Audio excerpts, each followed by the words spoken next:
오늘의 특징주입니다. 먼저 현대차인데요. 오늘 미국의 3월 자동차 판매가 공개됐는데 현대차가 미국 시장 내 점유율 8.7%로 선방했습니다. 동시에 현대차는 지난해보다 12% 판매를 늘리면서 월간 판매 최다 기록을 달성했는데요. 현대차 탑3 브랜드의 활약으로 오늘 주가도 강세 보여주고 있습니다. 파미셀은 중국 관련 사업 계획을 밝혔습니다. 중국 자본을 유치해서 상반기 내 합작사를 설립하고요. 중국 요우커를 대상으로 의료관광 사업을 전개한다는데요. 화장품 사업에서도 대규모 거래가 있을 것이라면서 기대감 키우고 있습니다. 10% 안팎의 급등 보여주고 있습니다. 오늘 여행주들의 흐름도 좋습니다. 모두 투어가 올해 여행 수요가 지속적으로 늘 것이라는 전망의 강세입니다. 삼성증권이 목표 주가를 상향 조정하기도 했고요. 실적에 대한 기대감이 상당히 높은 상황이죠. 하나투어와 함께 이틀째 강세 흐름 보여주고 있습니다. 자, 이렇게 오늘의 특징주 가운데 현대차와 파미셀에 대한 투자 의견 들어보도록 하겠습니다. 오늘은 대신증권 광명센터의 강종혁 대리 연결해 보겠습니다. 안녕하십니까? 네, 안녕하십니까? 네, 먼저 현대차에 대한 이야기부터 들어봐야 될 것 같습니다. 이 지지부진했던 미국 시장에서 현대차가 다시금 기지개를 켜고 있는 모습인데요. 월간 사상 최대 판매를 기록했고 기아차는 1분기 사상 최대 판매를 기록했습니다. 현대차에 대한 투자 의견 어떻게 보십니까? 네, 기아자동차가 지난달 미국 시장에서 판매 신기록을 세웠다는 소식 때문에 지금 상승세 보이고 있는데요. 현대 기아차 입장에서 미국이라는 시장이 올해 난관이 예상됐던 곳으로 판단을 해서 정몽구 회장이 방문을 해서 판매 전략을 점검하기도 했을 정도로 굉장히 좀 안 좋게 봤었는데 현대차 미주 법인에 따르면 지난달 미국 시장에서 모두 7만 5천에 19대를 팔아서 월별 최다 판매 실적을 거뒀다고 밝혔습니다.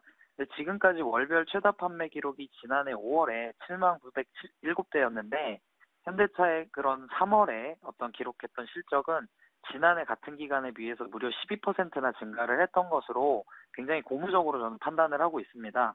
그래서 현대차 관계자에 따르면 3월에 최다 판매 실적을 기록했던 이유로는 차종별 인센티브와 그리고 대대적인 광고에 힘입은 것이라고 말을 했는데요.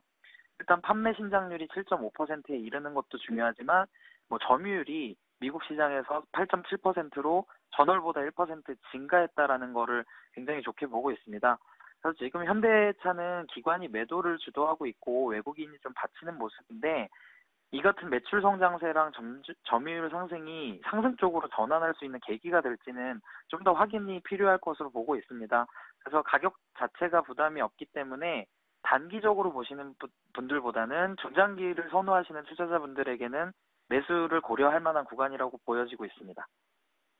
여러분이 만약에 중장기적인 투자 성향을 갖고 계시는 분이라면 현대차에 대해서는 충분히 매력이 있다라는 이야기 해주셨고요. 단기적으로는 아직 좀 더 지켜봐야 될 변수가 많다라고 보셨습니다. 그렇다면 파미셀은 어떤지 모르겠습니다. 중국 관련 사업에 대한 의지를 밝히면서 오늘 주가가 급등 장세를 보여주고 있는 상황인데요. 향후 그 가능성과 그리고 투자 의견은 어떻게 가져가는 게 좋을까요? 네, 아까 전에 앵커님께서 이제 소개해 주셨다시피 오늘 상승의 주요 원인은 두 가지입니다. 의료 관광 사업과 화장품 사업 기대감으로 말씀드릴 수 있는데요. 줄기세포 전문 기업이었죠. 원래 파미셀이.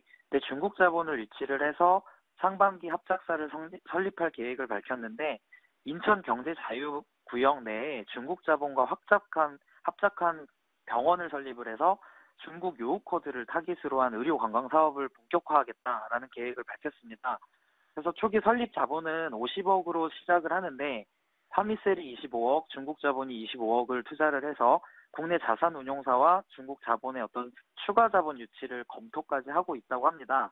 그렇기 때문에 현재 회사 보유 현금으로 충분히 가능한 일이고 이렇기 때문에 증자 등의 자본 조달 계획이 전혀 없기 때문에 유상증자 리스크는 굉장히 제한적일 것으로 보여지고 있습니다.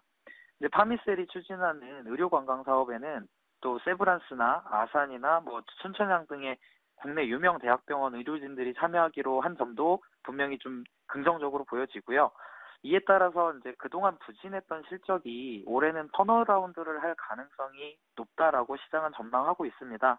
그래서 작년에 지연됐던 사업들이 올해 진행이 되고 또 화장품 사업도 진척도가 높아진다면 분명히 이제 기대해 볼 만한데 지금 현재 파미셀의 상승세로 봤을 때 이제 향후 비주력 사업이었던 화장품 부분이 실제 매출과 연결되는지랑 의료 관광 사업의 진척도가 어느 정도 되는지에 따라서 전 고점인 5,000원대에서 수익 실현 대응이 가능할 것으로 보여지는데 신규 매수를 생각하시는 분들은 조금 중립적입니다. 실제 기관이나 외국인이 안정적인 매수세가 사실 지금 없는 상황이어서 이제 기대감에 의한 상승은 어떤 리스크가 따를 수 있기 때문에 보유하고 계신 분들은 5,000원 선에서 매도하는 전략 생각할 수 있지만 신규 매수는 조금 뭐 관망하면서 대응하는 걸로 말씀드리겠습니다. 네, 아직까지는 기대감만 있기 때문에 신규 매수하기엔 다소 부담스럽다고 밝혔습니다. 하지만 보유하신 분이라면 5,000원대에서 매도해보자라는 전략까지 소개해 주셨으니까요. 여러분들이 참고하시면 좋겠습니다. 이렇게 해서 오늘장 특징주에 대한 대응 전략은 대신증권 광명센터의 강종혁 대리와 함께 세워봤습니다. 말씀 고맙습니다. 감사합니다. 네, 오늘장 특징주를 만나봤고요. 그에 따른 투자 전략까지 확인했습니다. 투데이 특징주였습니다.